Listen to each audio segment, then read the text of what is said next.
my first met, I was scared. They society deserves to be protected from me and from others like me. They were sexual fantasies of control, power, complete dominance. They became reality. Das was just get rid of it. So I went to the garage. I've got an ex. Shh. I closed my eyes. I was crying so hard. And all of a sudden he was there.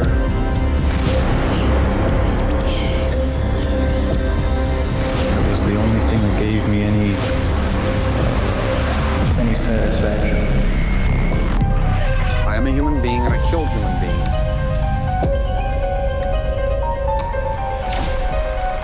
Dead won't bother you. It's the living you gotta worry about. Every single day in South Africa, 83 people are murdered. Most of those cases never make headlines, but sometimes a case cuts through. And I'm hearing stuff in my headphones, but hopefully that will just go away. Every single day. No, wait, there it is.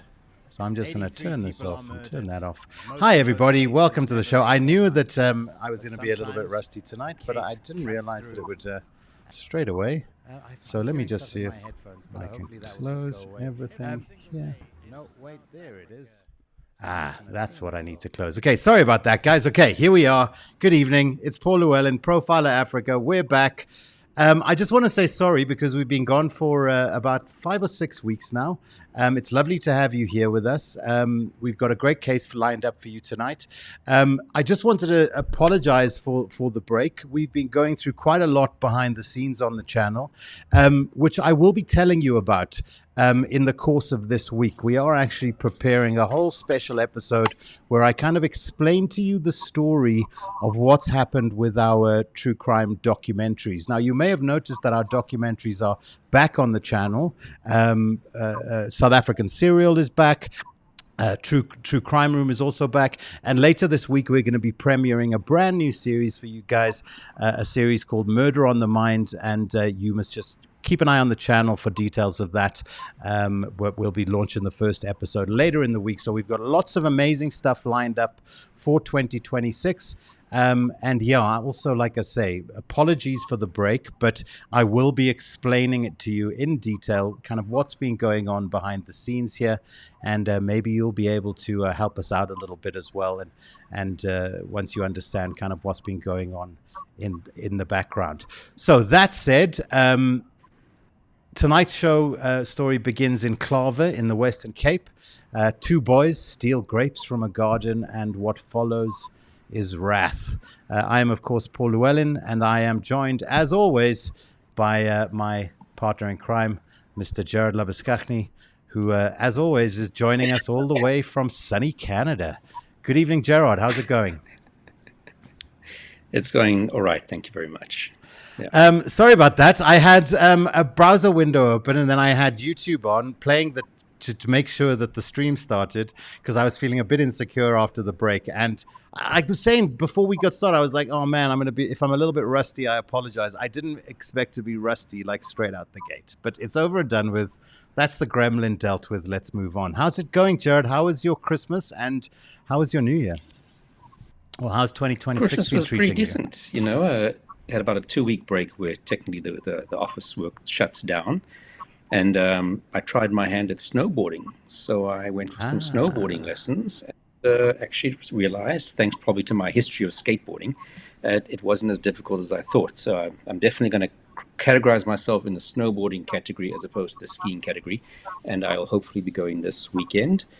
Besides that, just really hanged around, spent Christmas with a fellow South African here in Vancouver, did a cold plunge in 7 degrees Celsius weather, and now I've done 3 of those. So I can build up my tolerance where I can now spend 4 minutes in freezing and before I feel like I really need to get out. So that's my life goals and adventures over the past time since we last were on here.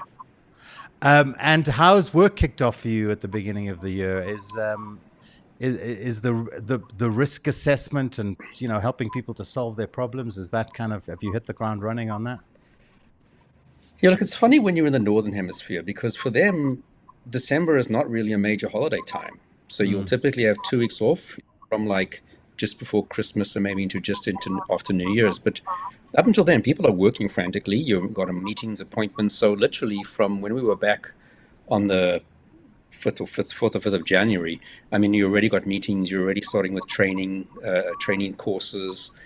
It's their mid-year over here in the Northern Hemisphere, which is their big summertime when nothing happens. So it's quite interesting to have, you're back to work on like the 4th or 5th of January and things are down and running. This morning I was doing training on sexual violence risk assessments. We've been doing training on assessing group violence scenarios. So yeah, it's straight back into it. It's not the holiday vibe that we have back in South Africa.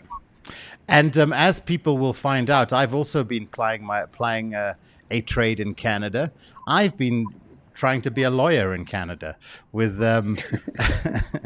with varying amounts of success. But again, guys, if you're watching, check out later in the week. We're going to be posting a special episode. I'm going to explain to you what happened to our documentaries in August, why they just vanished, and now why they're back. Okay, what's been going on? And then I'm going to see if you guys have any advice for us or if you're able to help us out at all as we continue to pursue justice. Gerard, that's what we're trying to do, pursue justice and stand up for our stories. Now, just so you know, we are momentarily going to be joined by one of our favorite guests, by Colonel Retired Kirsten Clarke, former SAPS Investigative Psychologist, and she is going to be helping us to navigate through tonight's story. But before we get into it, if you're watching live, please subscribe to the channel.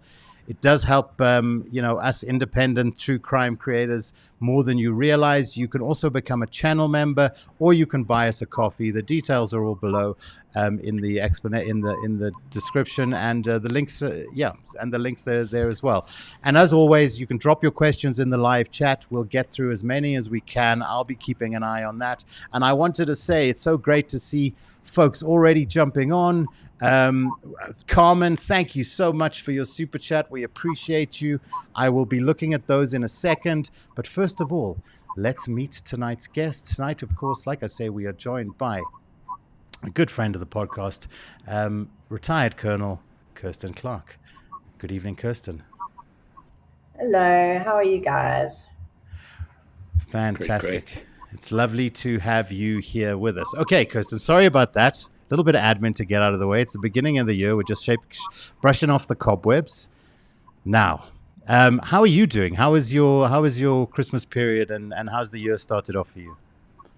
Oh, no, I had a lovely Christmas period. I went down to Durban and saw my family, so that was really, really lovely. Got to spend a week down there with them, so that was great. And yeah, kicked off, just like Gerard said, straight back on the 5th, and keeping on going.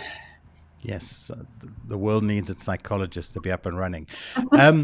So, Kirsten, tonight, I think we'll start where we normally start and take us away to Klawer and tell us a little bit about where we are visiting tonight, contextualize it a little bit for our audience and for our audience who may not be familiar with that part of the world.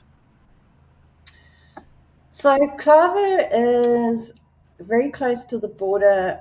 It's in Western Cape, but it's very close to the border with the Northern Cape. And it is a really small little dorpie that is kind of in a bit of a desert sort of environment, if I could describe it like that. So it's quite desolate, but it's also got its own sort of unique little charm to it. But it is a really, really small, tiny little town. Very close to Van Reinsdorp, if I could sort of contextualize it that way. So Vredendal, Van Reinsdorp, it's in that kind of area, but literally a dorpie. All right, where should we start tonight, Kirsten? Where would you like to start, kind of relaying the tale of Daniel Hugo Smit? Okay, well, I could probably start with how I got involved with the case. So basically, the events in question took place on the Thursday. And on the Friday afternoon, I got a call from Brigadier Harry, who was the FCS commander in Western Cape. And she instructed me to go out through to Klawer on the Saturday morning to go and see the crime scene, and then basically to also interview Daniel Smit, and just to kind of get an idea of what was going on, because a child had gone missing, and then subsequently the remains were found in the Smit home. So that was the sort of run up to how I ended up going out to Klawer, and then went on to Van Reinsdorp SAPS in order to interview Mr. Smit. It was basically this time of the year. We're talking about early February 2022, yes? Yeah, it was actually on the 2nd of February. Yeah. In 2022. Okay. So, yeah, right around the corner, really. Okay. All right. So you were called in. What did you discover? Okay, so it was actually quite interesting. It's about 3 hours away from Cape Town, so it was quite a drive out there. And then you get to this tiny little town, and I drove straight to the crime scene, met up with the provincial CSI techs at the crime scene itself, and we went through the house, and then from there we kind of dug up parts of the garden, if I'm going to be completely honest, and went through a whole lot of stuff that we found and unpacked and located on the crime scene. And then from there, I went through to the police station and I interviewed Daniel Smit. But unfortunately, our interview was actually interrupted by the arrival of his attorney. So I didn't go and see him as a psychologist for the purpose of court. I didn't go and see him to produce a pre-sentencing report or anything like that. It was basically just to get information and to help the investigating officer with a little bit of background and information about what Mr. Smit could tell us about what had happened in the actual events on the Thursday. Okay. Can I jump in? Because so at that point they'd recovered the remains. So this was obviously the kid went missing, and the remains were discovered quite quickly. He's suspect number one, because if I understand, the remains were discovered on his property. Is he at that point admitting to any wrongdoing in this process? Or is that still something which you're working towards? Let's get this guy to tell us what happened and admit to what he did. He told me straight up he did it. He didn't. Yeah, he told me straight up exactly that he had done it. He gave me information about how it had happened, why it had happened. He basically just laid the whole thing out. So if I could just clarify, they found, there were two places that they found remains on the property, but the one that kind of led to him being arrested was the partial body remains that had been found in the septic tank that was outside in his garden. So people had noticed that some municipal workers had noticed that he was starting to work on the septic tank, which is unusual in Klawer because the municipality takes care of those. That's the system they run out there, is they all run on septic tanks. So the municipal worker had noticed that he was fiddling around with the septic tank itself. And basically when they came in and they started clearing the septic tank, that was when they found parts of the child that had gone missing. So it was mostly the skull, the ear, the back of the neck, and there were a few other bits and pieces that were also found within the septic tank. It was only later that when they processed the house, that the CSI actually found more evidence in the braai room and in the fireplace that was in the braai room inside the house. Okay. So essentially, how did they realize that a kid's gone missing and that there's something, a crime has been committed, or there's something suspicious, etc.? So there were two young boys, two 13-year-old young colored boys who had been roaming around the area. And basically what they used to do was they used to go and pick out cans from the trash, and then they would sell them for money. And what had happened was they had seen a fruit tree in Daniel Smit's garden. And if you have a look at the area, like the vegetation there is really, really sparse, but this fruit tree had fruit on it. So they went into the garden, they climbed over a small little retaining wall and went into the garden and basically took fruit off the tree. And then Daniel Smit had caught them doing this, and he gave chase. And basically, the two boys were running along within the town and were trying to escape him, and he chased them in his bakkie, and he cornered the one and he knocked him over. And the other child actually saw what happened. So Mr. Smit then picked up the child that knocked over, put him into the back of the bakkie, and then drove him back to his house. So that was how they realized that it was Mr. Smit who had actually been involved with the kidnapping of this child, and then later found out that he had murdered him. So he wasn't a very great criminal in that sense, because I mean, this is, you knocked over one kid, the one's gone away. This was not a great criminal mastermind kind of setup. More perhaps the kind of like why and the interesting things that are going to come out now. I want to point out two things for our international listeners. A bakkie is a pickup truck. We in South Africa call it a bakkie. I know we've got a couple of people from overseas, and also the use of the word colored. I know specifically if you're from the United States, that word probably made you kind of sit up and go, oh my goodness, what did she just say?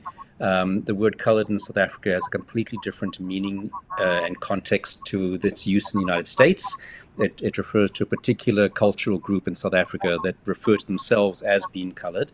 It's not a synonym or a negative term for a black person, as it is in the United States.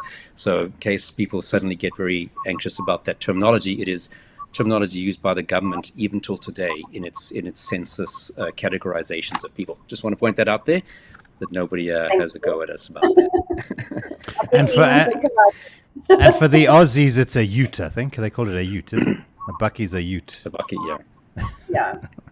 I didn't even think about that. Yeah, but it is definitely, it's a racial designation in South Africa, and it is adopted by the people themselves. So yeah, it's definitely not a slur in any way. Tell us a little bit about Daniel Smit. How old is he at this stage? And just tell us a little bit about his personality. What kind of a guy is he? What are your initial impressions of him? So when I actually got to the cell, it was quite a strange setup. So it's a very, very small little police station. He had initially been held at Klawer, SAPS, but they didn't have the facilities for anything more than a holding cell. So they moved him to Van Reinsdorp. And it's literally one cell off a courtyard. So when I went in to see him, he was in the cell, he was barefoot. I sat down on the ground outside the cell, and we kind of spoke through the cell door. So it was literally just this room off a courtyard.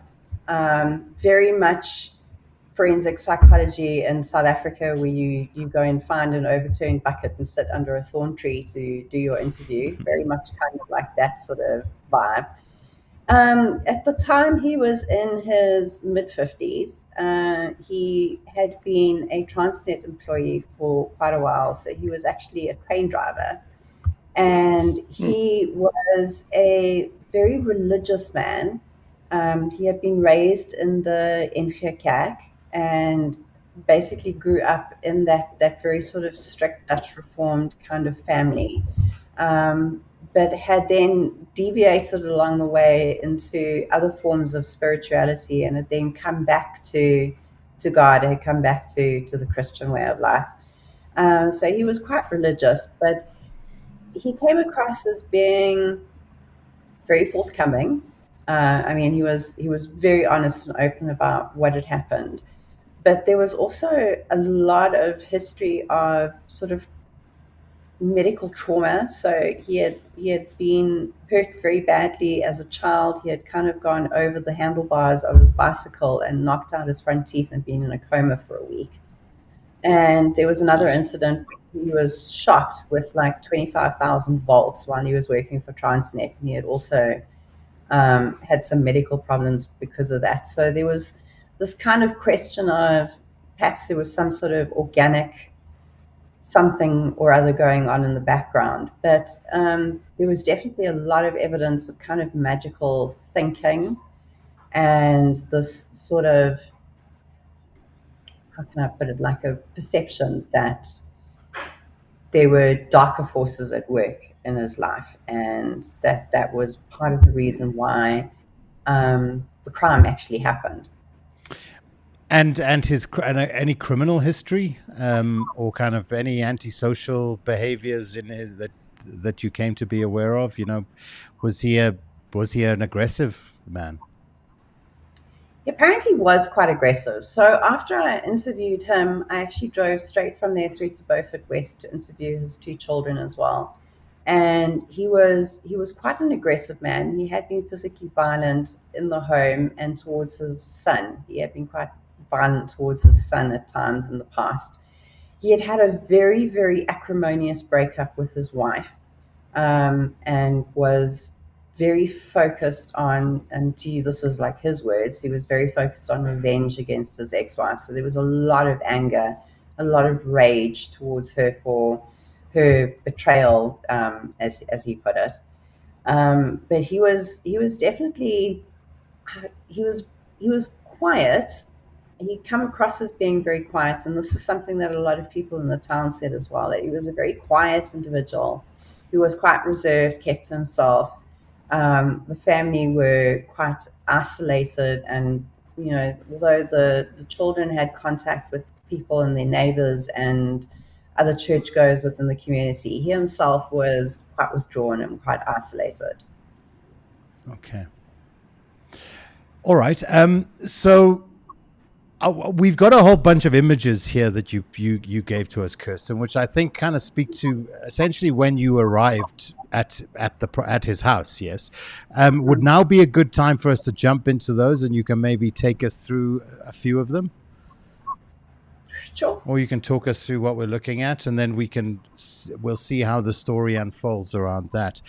Before we do that, I would just like to welcome everyone to the live chat. If you're joining us on the live chat, it's great to have you with us. Please do post your questions or comments for Gerard or Kirsten in relation to the case. If you have any general questions, we'll also field 1 or 2 of those at the end as well, if you like.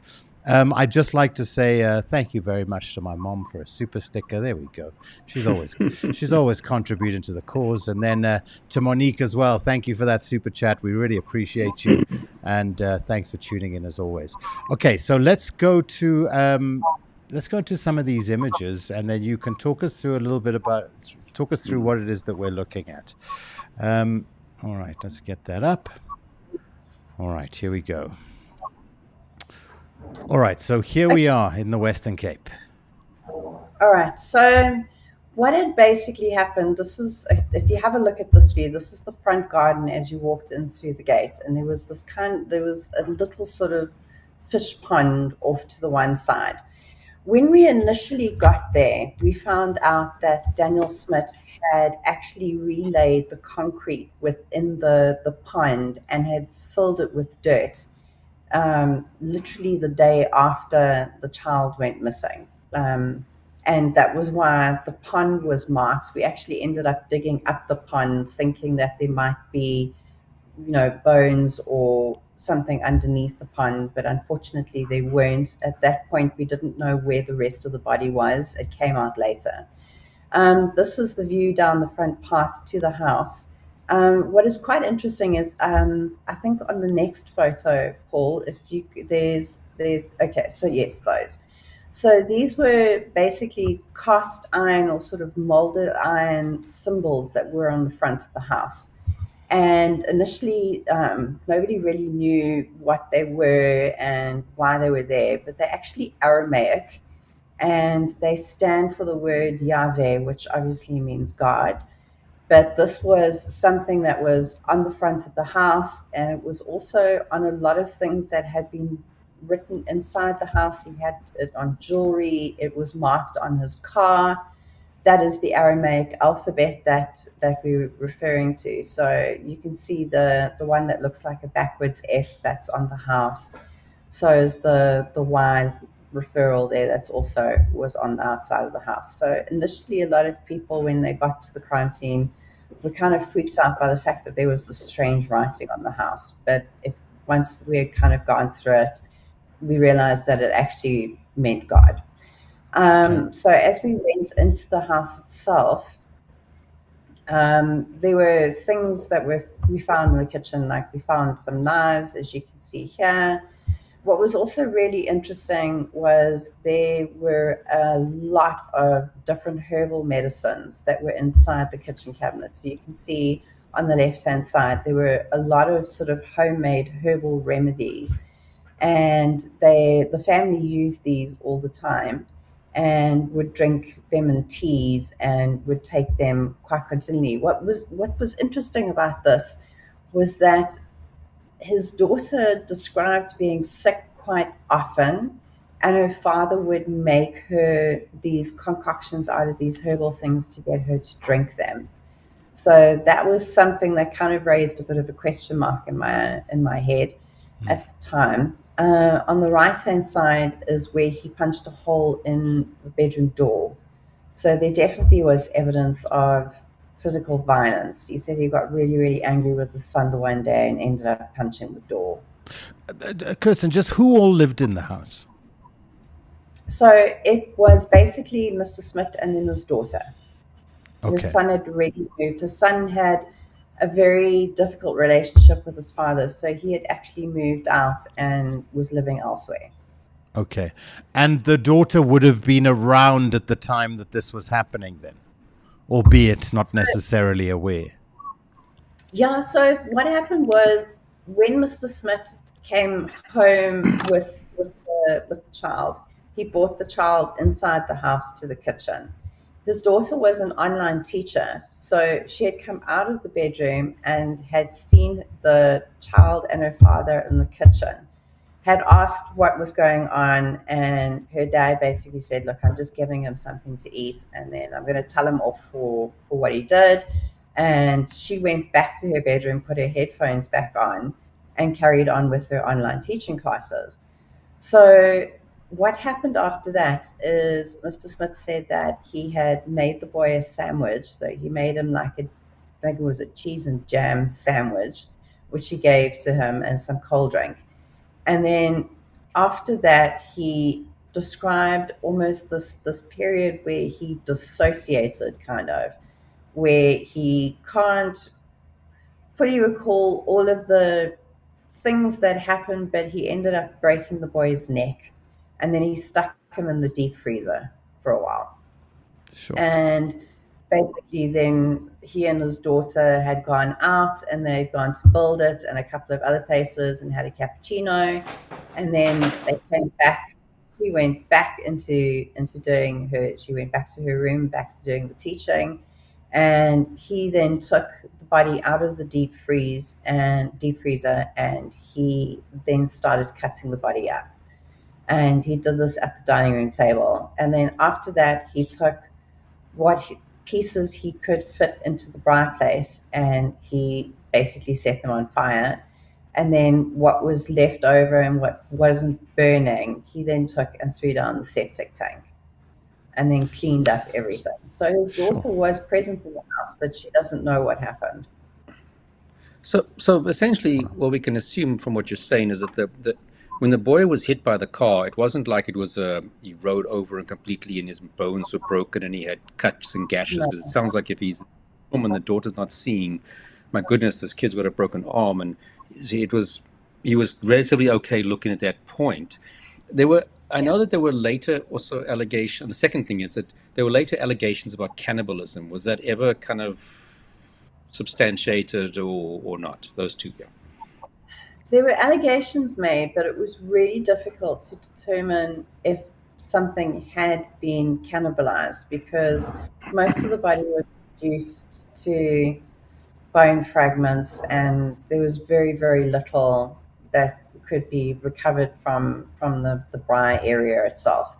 And there was also very little that could be recovered from the septic tank. So there were allegations made about it, but we don't actually know. He never said that he ate anything. He just said that he was trying to dispose of the body. So he never came out and said that anything like that had happened. But that was something that we kind of puzzled over in the beginning was, could it have been cannibalism? Which, yeah. Because it is sounding more like a body disposal kind of thing. But of course, you can have multiple reasons. I mean, if you looked at the case from Velcom, I mean, there were multiple reasons why they chopped up that body. They kept some parts for certain purposes. They disposed of other parts. So there can always be multiple reasons. And I can imagine, when people come out, oh, there was body parts in the braai area or the barbecue area. I can imagine everybody's going to automatically assume, oh, he was eating the body. So I can also see how knowing how rumors go from cases that I've worked on in the past, how that now becomes, he was eating the body when it might have just purely been, like you say, the place where he was just burning to try and dispose of. That was the impression I got. Yeah, that's the impression I got as well, yeah. The daughter, you say the daughter saw that the boy was with him in the house. Was this not something that was odd? Did she not consider that to be out of the ordinary? And did she comment at all on what the boy's demeanor was at that time? She said that he was sort of like a bit dirty, like he had kind of rolled on the ground a few times, which I suppose makes sense considering that he had hit him, bumped him with the car. She said that the boy looked a little frightened because her dad had said, he was going to tell him off for stealing fruit from the garden, and that he had said, the kids were troublemakers, and he was just going to tell him off. I think it's also important to know that his daughter was quite afraid of her dad. I think given the history of the sort of physical violence, at some stage, her father, so when he and his wife got divorced, he got custody of the children, which was quite unusual back at that stage. But she said that she could clearly remember there was a time when he had said to her, if you don't do well in school, I'm going to take you and put you in an orphanage. And that was something that she remembered quite clearly from, she was quite young when it happened. So she was actually afraid of her dad. And if he had said to her, go back to your room, I think that she would have just obeyed it without question. Mm. Okay. And the boy's family, I mean, were they at this stage when did they become kind of alerted to the fact that he was missing? Well, his friend actually went and alerted the sort of family. So his mom went to the Klawer police station, and it actually ended up being quite a controversial thing because she said that she was forced to wait at the police station until someone could come in who could speak Afrikaans. So there was no one available who could speak Afrikaans at that time. So she had to wait. And apparently she left at about 3:00 on the Friday morning. And yeah, as I said, it was quite a contentious thing because afterwards they basically said that it was, the police hadn't treated it seriously, that this child was missing. So I know that there was an internal investigation into that, and they later found, the internal investigation found that there was no, how can I put it, there was no wrongdoing, that the police had started, actively canvassing at the same time. But the community was really, really upset about what happened and actually had gone to the house. So after Mr. Smit was arrested, the community had actually gone to the house, and his son and daughter had to kind of run away, and they went to Beaufort West to stay with their aunt because they were worried about retaliation from the community. I'm not surprised because obviously I imagine the little boy pointed straight at his house, and it seems like, it's one thing to canvass, it's another thing just to go straight to the place where the incident occurred.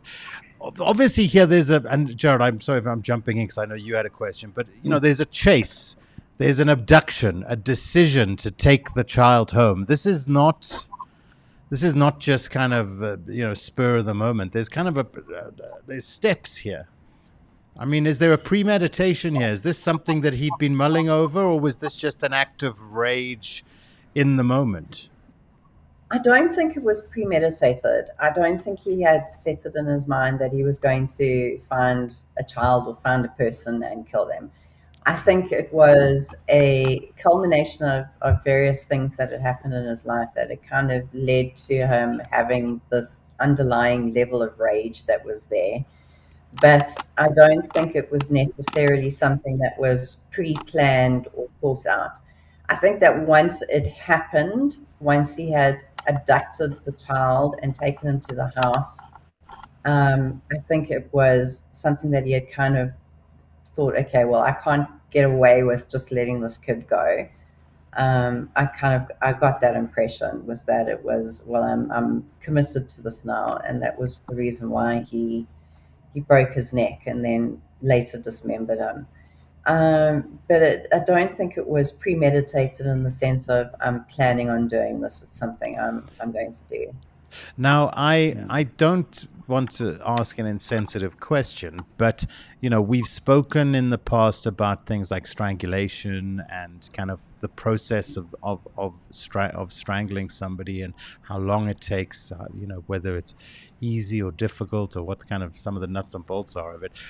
Breaking someone's neck, it's not something you kind of like, is that something you guys come across a lot? Or, I mean, obviously, as a little boy, it's a big grown man, but it seems like an interesting way to commit the act. And how would you go about doing that? How do you do that? You know, how do you go about doing that? Even? Look, he's not a small man. He's quite, you know, he's barrel chested. He's like quite large, and the child was very small.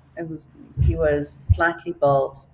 And he was, I think it would have been quite easy for him to break the child's neck. I don't necessarily think it would have been a difficult thing to do. I think, you know, you just grab one shoulder, grab the head, and then pull. I think it would have been quite easy to do. It is interesting because it is quite up close and personal, but it doesn't have the same sort of elements that you would have with stabbing or strangulation. Like it seemed a little cleaner. Yeah. But I mean, I'm sure you've experienced this. I mean, we dealt with lots of strangulations. I mean, strangulation was a very common way of adults killing adults, but definitely adults killing children. But strangulation and breaking someone's neck are like two very separate things. I mean, if you put someone in a chokehold, you're asphyxiating them, you're strangling for death, you're stopping the oxygen and blood flow. Breaking someone's neck that's a very different thing. And I can't say I've encountered that in all the cases I worked on. Off the top of my head right now, I can't even think of a case where someone broke someone's neck. So it's like you said, very personal and very aggressive. It's beyond strangling, in my opinion, because it's something more than that. You're literally trying to apply force, pulling things apart, twisting. It's quite, I mean, it's but you know, a choice of way of we could never confirm it. Oh, I see. We could never confirm that was what happened. That was what he said happened. But there was not enough evidence found. The body, there wasn't enough left of the body to be able to say for certain that this is exactly what happened. Good so point. It was very tough. He said that he broke the child's neck. Yeah, Which could have just been like strangled him to death, and that I broke his neck.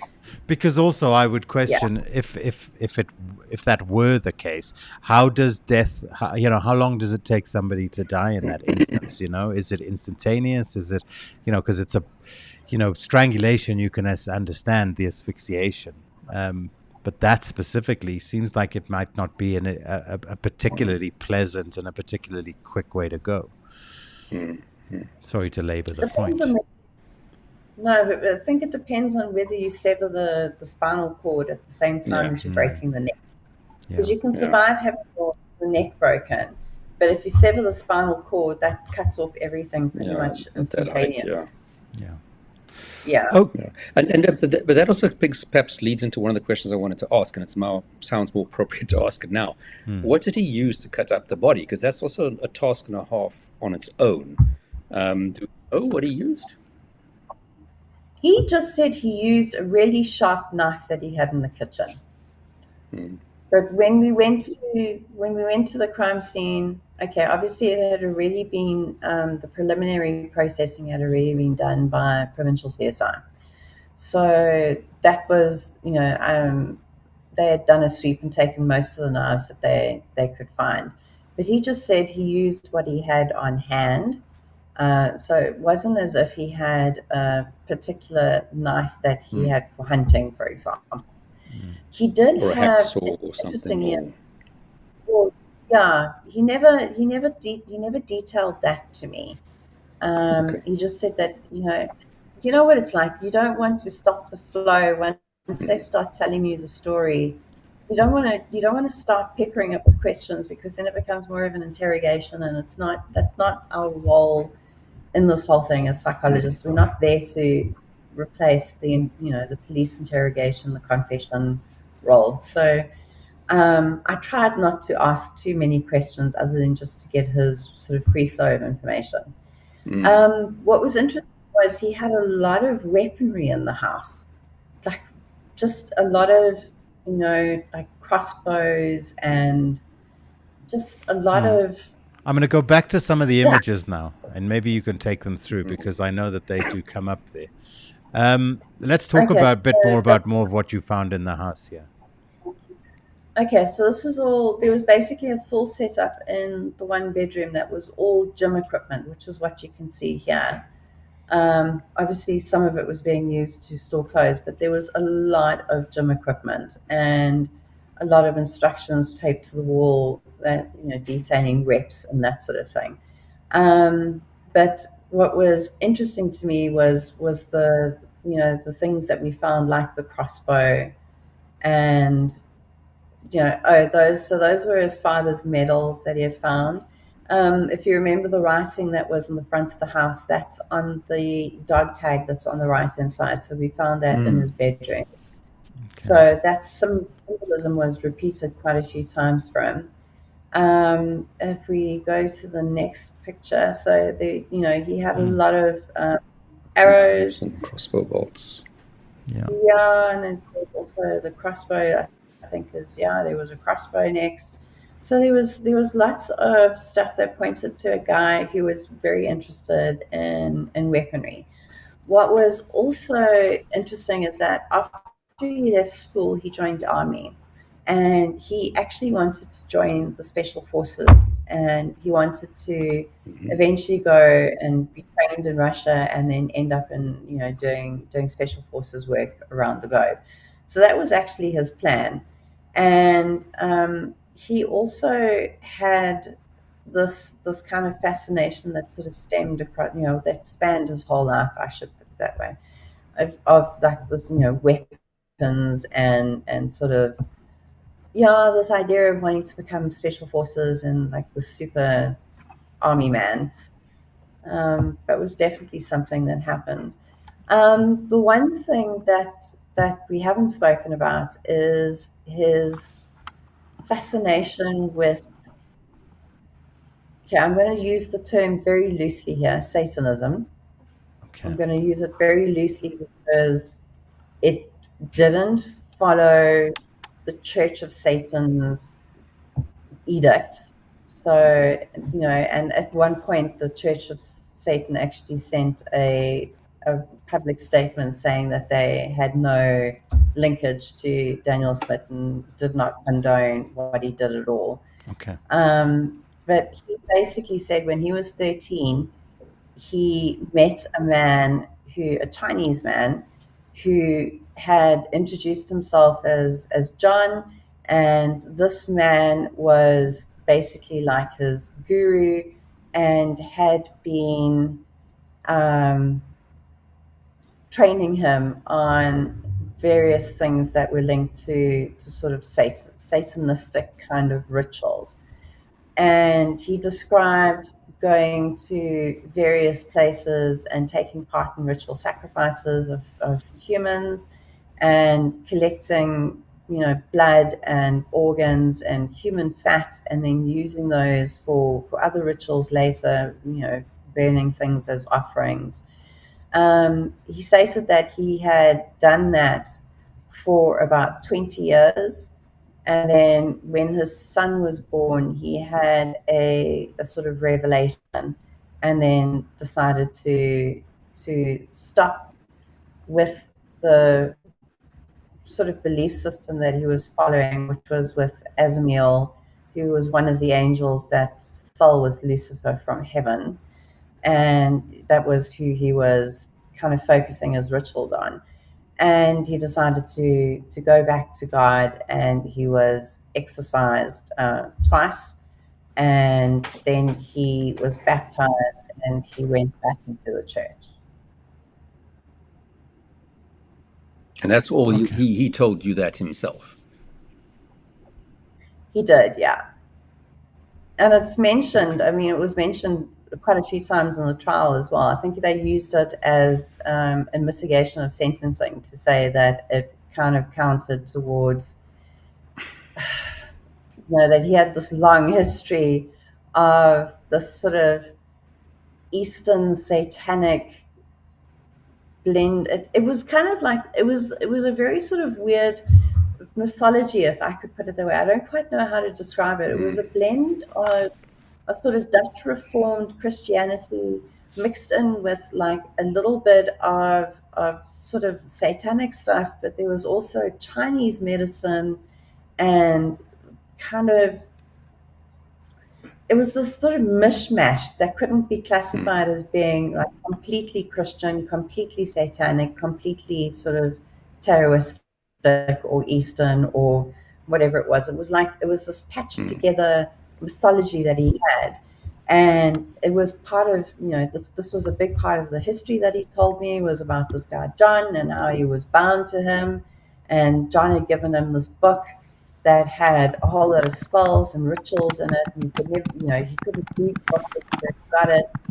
But then when he eventually was able to read it, John performed a ritual on him, that he became a warlock.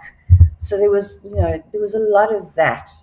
So in addition to it being a really horrific crime, there was this element of these sort of religious beliefs as being, I don't want to say an excuse, but they were used in mitigation of sentencing, which obviously didn't work because he did receive a life sentence.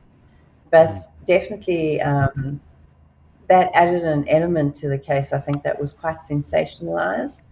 And it, so this whole idea of the satanic element to it kind of made people sit up and take notice, whereas I think it was definitely a sensationalized part of the case. Guys, just a quick reminder, if you're finding this conversation valuable, do hit like, subscribe, and share the stream. If you want to support the show directly, you can buy us a coffee, or you can become a channel member. The details are in the description below. It really does help out a lot. I'd like to go to some of just the comments and questions from our from the audience now. First of all, we've got Dragonfly, who says, it seems calculated and not dissociation. Paul, love your shirt. Thanks, Monique. Thanks, Monique. Then Dragonfly says, knocking the boy with his vehicle was not calculated, but the murder was. He had a choice. And then seems he's delusional. Would you say he was delusional or rational? Look, it was something that had crossed my mind because we had this sort of history of possible traumatic brain injuries. I mean, he was electrocuted as well.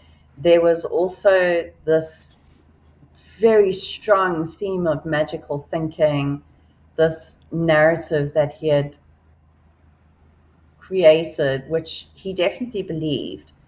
And there was a question in my mind if he was delusional or not. So I actually did refer him to a neurologist for further testing.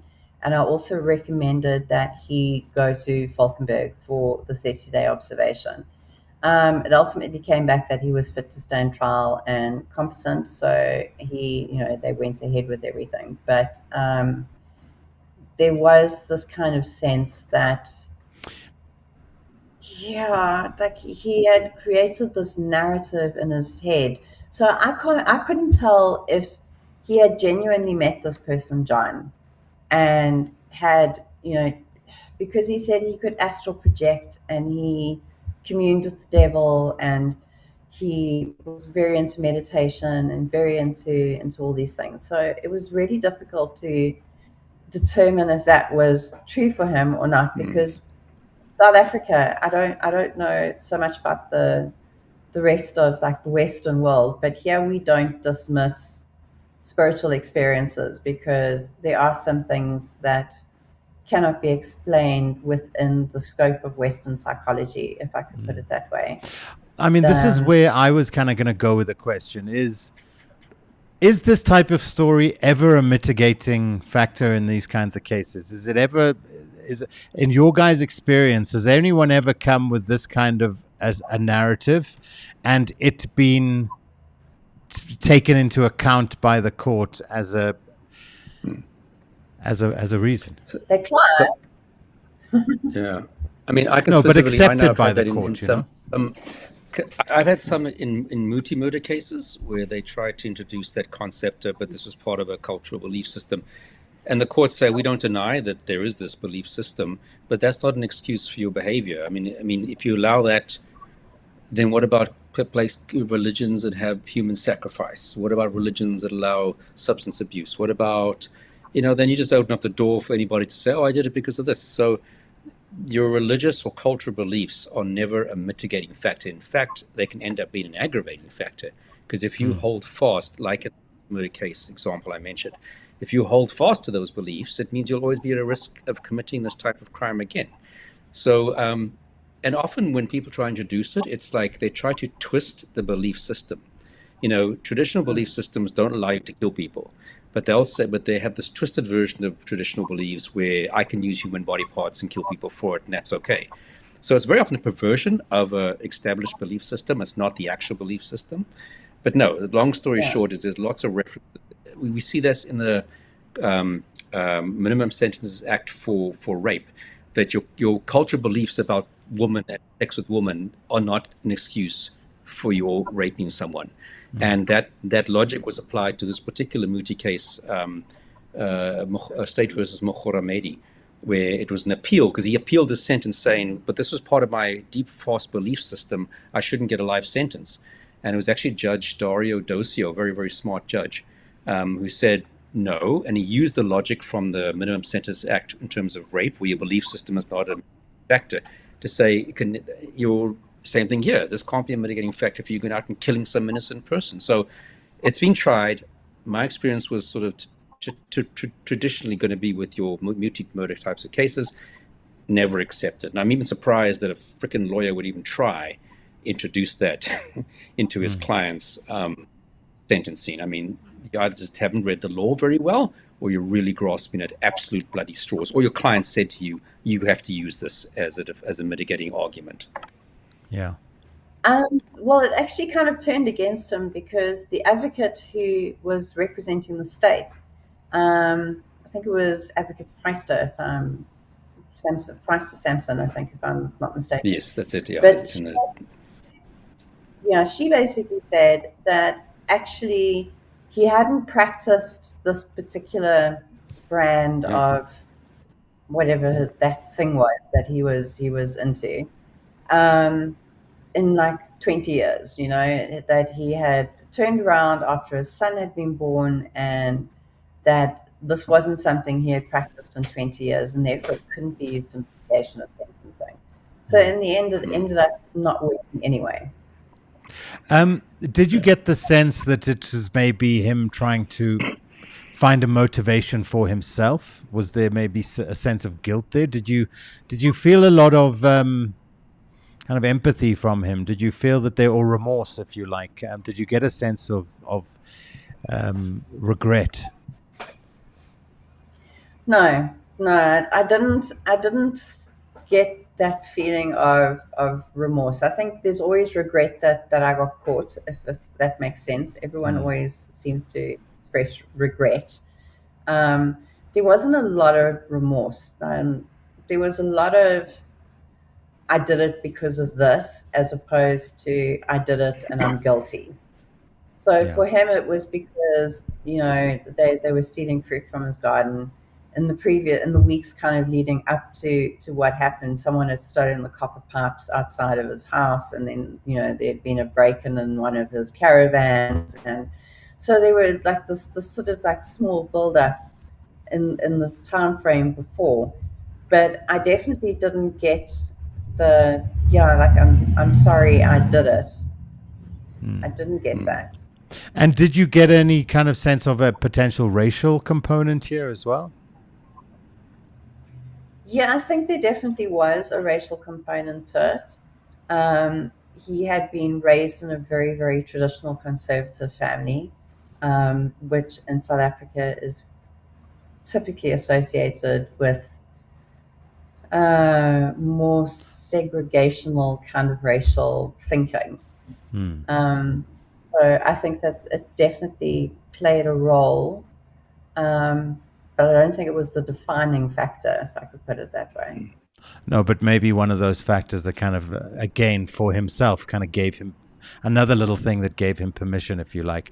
I just have a technical question, or just a question for you in the context of as interviewers. Now, you've got a guy, you're obviously there representing the police, but you're also a psychologist. Now, I would assume that therefore you are kind of fulfilling two roles. A, you're trying to gather evidence and more kind of factual information that can be used, but then also trying to kind of get a sense of motive and why this happened and what this guy is all about. Now, in the context of this guy, of him khaning on about all of his spiritual stuff and the occult stuff, you say earlier, you want to let somebody talk, but does there come a point where it's like, okay, listen, this is not really kind of getting to the crux of what I need to take out of this interview. And then therefore I need to kind of steer it back more towards evidentiary stuff and kind of to the nuts and bolts of what happened. How do you manage that as an interviewer who's the forensic psychologist kind of tasked with, doing the interview on behalf of the police? It depends on what you've been asked to do. So this was slightly different in that he had just been arrested. He hadn't been found guilty. It wasn't for pre-sentencing. It wasn't it wasn't anything that could be used in trial. This was purely information gathering. So in this particular case, I would let them just talk and tell me whatever they want to tell me, and then I will basically just hand that information over. My job is to basically get them to open up and speak. That's something we've been trained to do, is to get people to be able to open up and talk to us. If we go in for something else like a pre-sentencing report, then I would let that process happen where they do the talking, but then I would also be more directive towards the end of it and ask more specific questions like, what do you how do you think your family views what's happened? And, what are your personal thoughts on, what happened that day? How do you feel about being arrested? What do you think should happen to you after the court case is finished? Do you think you should go to prison? Do you think you should not? So it really does depend on what you're doing. But I think it's a very fine line to walk, because you have to remember you're a psychologist first and foremost. You're not a detective. You may be a SAPS officer, but your job is not to, you're not going to go to court and present information relating to the what, when, how, and where. That's kind of not really what you're there for. You're there to kind of answer more of the why. But it definitely does seem to depend a lot more on exactly what they're asking for. I don't know if, Karat, what do you think about it? Look, I mean, there were definitely times where the investigating officer said, look, I'd like you to either do the interview or be present in the interview, because we want to see if we can get this guy to admit to us what he's done or reveal information that can help the investigation go forward, something we can follow up on, etc. And then I wouldn't even introduce myself as a psychologist, because I'm not there to do a psychological report at the end of the day.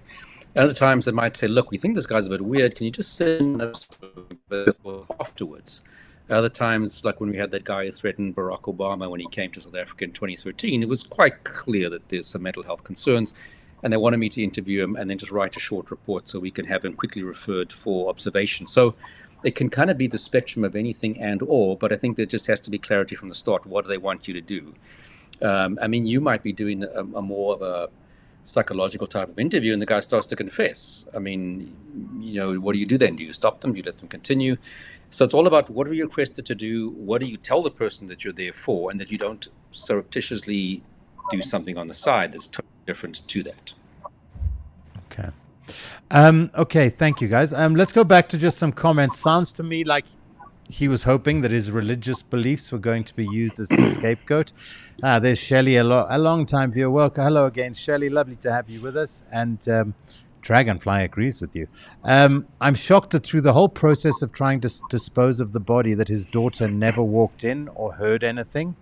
Yeah, especially if he was doing it, like he says, on the kind of kitchen table. Yeah, I wish I could say... And this is something that I did think about. Like, if his daughter had come in at some point, would she or would he have said anything? He said that he killed the boy. If his daughter had come in and seen what he was doing, I don't know if he would have told us, and I don't know if she would have told us either. So at the end of the day, half of the crime scene was missing, if you think about it, because the body tells you so much information, and literally half of it was gone, and it was really hard to piece together a story other than the evidence that we did find and what was eventually, said in court and on record. What was interesting, and we haven't mentioned this, is that the house was eventually sold. And there were plastic, I don't know if they were metal, those metal oil drums in the garage that had been welded shut. And when the new owner of the house took the barrels to be disposed of, they actually found some more of the remains in the barrels. So he had taken some of it and pushed it into the oil in the barrels and then welded them shut. Okay. And I think we may have some of those images, if I'm correct. If I look here at the next shot, was this from the original scene, or is this what you were talking about there? No. So this is from the original scene. There were these boxes that were on the shelves that didn't have any writing on them or no indication of what they were, but they were sealed. So we actually opened up some of the boxes, and there were cat remains inside each of the boxes. Cats, yeah. So that's basically what was in the box. So, it wasn't ashes. It was like the body of a cat was inside each of these boxes. Then, initially I saw that and I thought, okay, this is strange. And then when I spoke to his children, they said to me that whenever he really liked cats, and whenever one of his cats would die, he would basically make a box and put the cat inside the box and seal it. But those boxes were actually found in his study. Sure, creepy. And Harold harkens back to the Van Wyk case. In a sense. I mean, it just sparked that in my memory, obviously, that they were doing things with cats. But I guess maybe a slightly different circumstance. And then what are we looking at here? Just a selection of books from his house, a bunch of so canisters. He had a lot of religious texts on his bookshelf, lots of very sort of old Afrikaans kind of religious stuff. On the left-hand side are the jerry cans that are used for petrol and diesel, and those were assumed to have been used in, helping with burning the body. Okay. Yeah. All right, and then just some more of the books that we found, and then this is where he says he actually burnt the body, I gather. Yeah. Yes, that it's not that big actually. No. Probably a meter wide. It was actually a very small place. Yeah. So this Dragonfly is saying that's why I say the murder was calculated, the disposing of various body parts. So yes, so calculated after the fact, I guess, isn't it? Yeah, there was a degree of calculation. I don't think it was calculation before the act. So again, like back to the idea of like, I don't think he intended to actually set out and kill a child or a person. But I think it was when he woke up that morning, type of thing. Yeah, I woke up this morning. I want to kill someone. I don't think it was that. I think it was definitely though. Okay, I've killed this child now, and I've now need to get rid of the body. And one of the reasons he said that he put it into the freezer was so that it wouldn't bleed. The body wouldn't bleed so much when you cut it up. So there was definitely a degree of calculation to it. There was some thought that some thought process that kind of went in there, because he did sort of, okay, I'm going to dispose of the body and this is what I'm going to do. I'm going to cut it up and I'm going to burn certain bits of it and I'm going to throw the rest in the septic tank. And look, I mean, his sentence reflects that, because, I mean, the fact that he chased the kid down, nudged him, hit him with the car, took him back to the house and then killed him. There's no way the court's not going to see that as a premeditated murder. Now, premeditated, like you said, doesn't mean you woke up that morning and thought this is how my day is going to end. But premeditated means I've made a conscious decision that I'm going to do 1, 2, 3, and 4, which could have been formulated on the way home with the kid. Doesn't matter. Yeah. So, I mean, he got a life sentence for that. And then, of course, I think from hitting him with a car, I think he got probably the attempted murder charge. He got 15 years for that. Kidnapping, 10 years that he got for that. And I think 5 years for violating a corpse. But as you know, all these things, don't really mean much. It's the life sentence that determines. They don't get stacked on top of each other. So the life sentence is really what's the deciding factor of when he might be back in society. He'll be very old. He'll be in his 70s by the time he gets out, if not 80. But yeah, I think it is important to note that the sentences don't run. They run concurrently. They don't. Like, it's not 25, then 15, then 10. I think that's important. It's all done concurrently. And ultimately, I guess he tried to paint this as a crime that stemmed from his belief systems, from his satanic beliefs. But really, this is rage, maybe a bit of entitlement. I mean, he ultimately made a choice to do this, didn't he? So there was choice. This was somebody, a rational person, making a decision to do a irrational bad thing.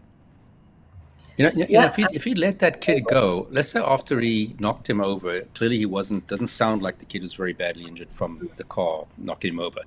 Taking him home, gave him something to eat and let him go. This probably wouldn't even ended up in a court case, I can just see how these little towns sort of done, because he's not harmed he stole stuff, they caught him, he took him back to the house, he's not injured from the car that nudged him or whatever happened, and let him go. Nothing would have come of this, to be honest with you. In that little town, probably nothing would have come of this.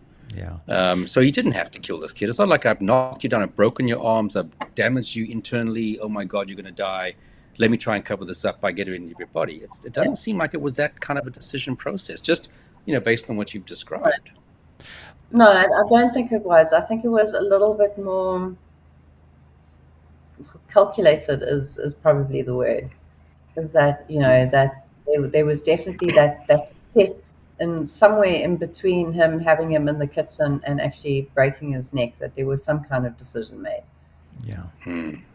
Did he think he was going to get away with this? I mean, he must have realized that the odds were massively stacked against him, considering the circumstances. When I saw him, it was straight after a few days after he had been arrested. So I don't think the enormity of what had happened or what was going to happen had actually kind of struck home. I think they were really, really hoping that the satanic angle, that ritualistic orientation was going to count for more than it ultimately did. I think they were counting on it being more substantial. But yeah, I don't think he really understood what was going to happen or what was going to take place. Do you think that we had a potential, were he to get, if we were to hypothesize that he got away with it, do you think we had a potential repeat offender here? Is this somebody who had the kind of levels of anger and rage and the kind of psychological profile that may have suggested that he could well have gone on to do this again? I think it would be a case of if he got angry enough and he had gotten away with it before, it might seem like a viable option for him. That this violence has worked before, nobody caught me, I got away with it. And if I get angry enough again, I might do it. But I don't think he's the type of person who would be like, okay, I really enjoyed that on a deeply psychological level, and I'm going to keep doing it because I love the way it makes me feel. I think it was probably more, if I get angry enough, I would do it again if I had gotten away with it. And how did the family and we've discussed the sentence and the court case essentially, but how did the family react to the sentencing? Were they happy with the outcome? I use the word happy loosely. And what was the sense from the community afterwards? Well, I don't think anybody's ever really happy, with whatever outcome. I think they would have, the life sentence was what they could impose.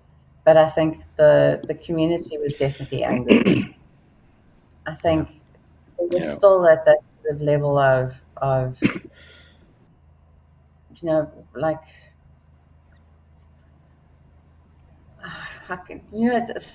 it's a discontent that kind of hits the community after something like this happens that doesn't go away after a period of time, just because that person's been arrested and sentenced. That sense of anger and outrage lingers on. Yeah. And it's just never going to go down well in a community, as you say. No matter what, he got the maximum sentence which he could be given, life sentence. Yeah. There's no way anybody's going to ever be happy, and that's totally acceptable and understandable. But it's what we have, unfortunately, in our society in terms of punishment. Yeah. Like Dragonfly says, people go through more traumatic events and they don't kill. Yes, you're absolutely right, Dragonfly. People go through a lot worse. People go through terrible things and they don't turn out to be killers, and some do, unfortunately. What was, just to wrap up the conversation then, guys, Kirsten, what are your big takeout from this particular case? What lingers with you? Just the senselessness of it all. That it shouldn't have played out that way at all. For stealing fruit off a tree in your garden in a small town where kids roam free and they play and they this is what was kind of expected and normal within that community. Yeah. And it was completely senseless because it didn't have to go this way. Like Gerard said, if he had just let him go, or if he hadn't chased them, like maybe shouted at them and given them a big scare, that would have been fine. That it didn't have to go the way it did. Yeah, absolutely. There's no reason for it. And I think that's what is so difficult, is there's no way we can say for definite it is like X. Yeah. Look, whether it was a purely spur of the moment act of rage or something that had been lurking in the back of his mind that he'd been thinking about, some kind of a violent act. What's important here is this is a grown man who made a choice to commit a massively violent act and to do awful things post the act even. So ultimately that's what it comes down to. It's that whatever the reason, he made a decision. He made a choice to do this. However long he'd taken to make that choice, the choice is the crux of it, isn't it? Yeah, absolutely.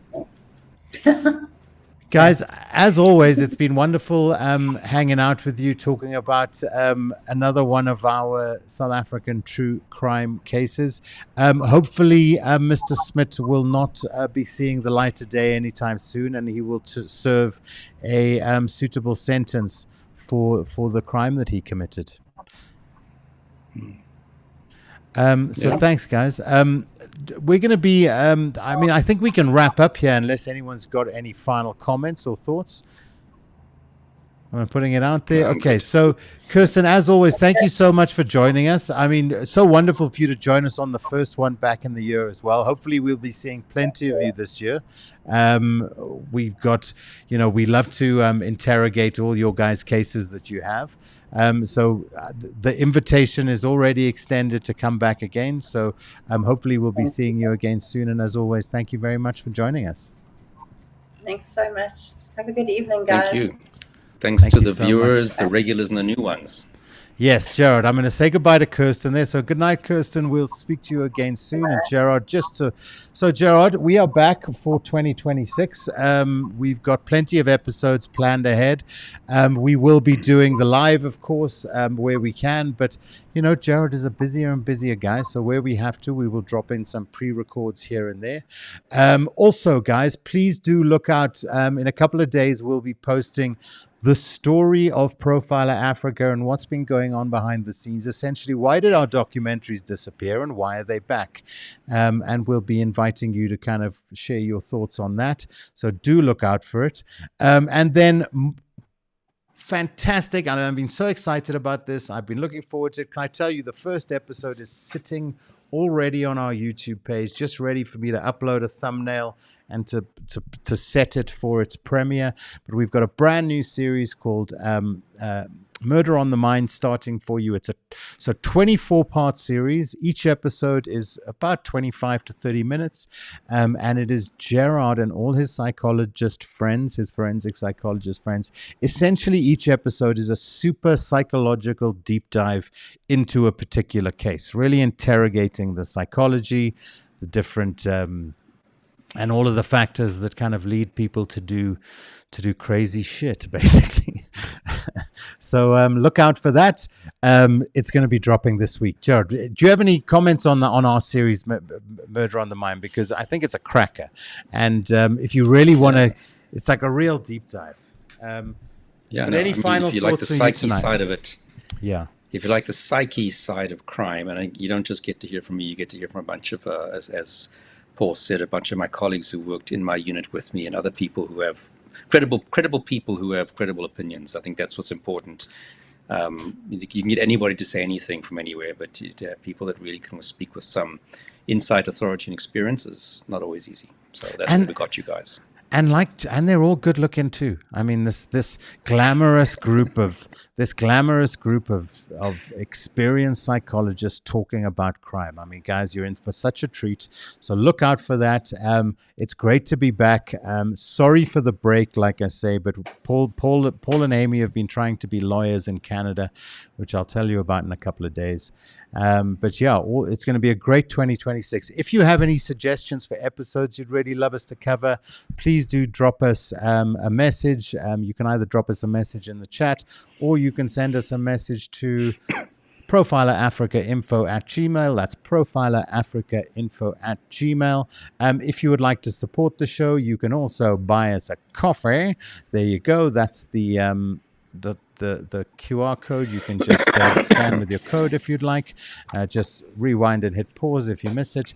And you can also become a channel member. The last thing I wanted to say is there's going to be great motivation to become a channel member this year. We're going to be jumping a lot of our full uncut interviews into there. So once you'll be watching an episode of Murder on the Mind, and you'll be able to at some point go and look at the raw uncut interviews in their entirety and much more. So we're going to be dropping a whole bunch of content into the membership area as well.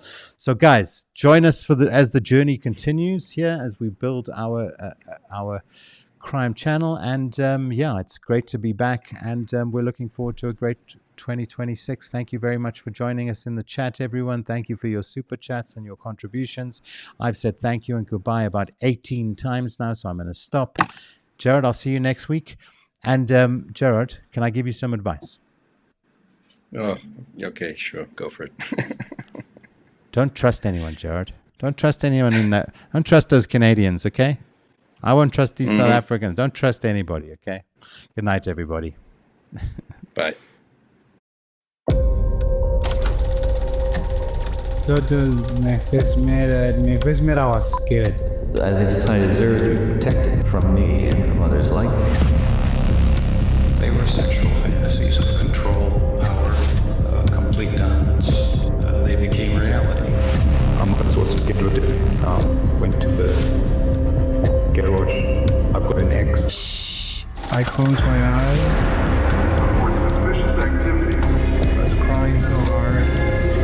And all of a sudden he was there.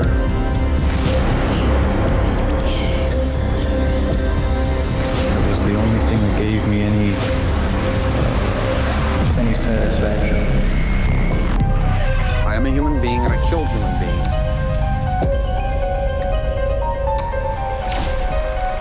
Dead won't bother you. It's the living you gotta worry about.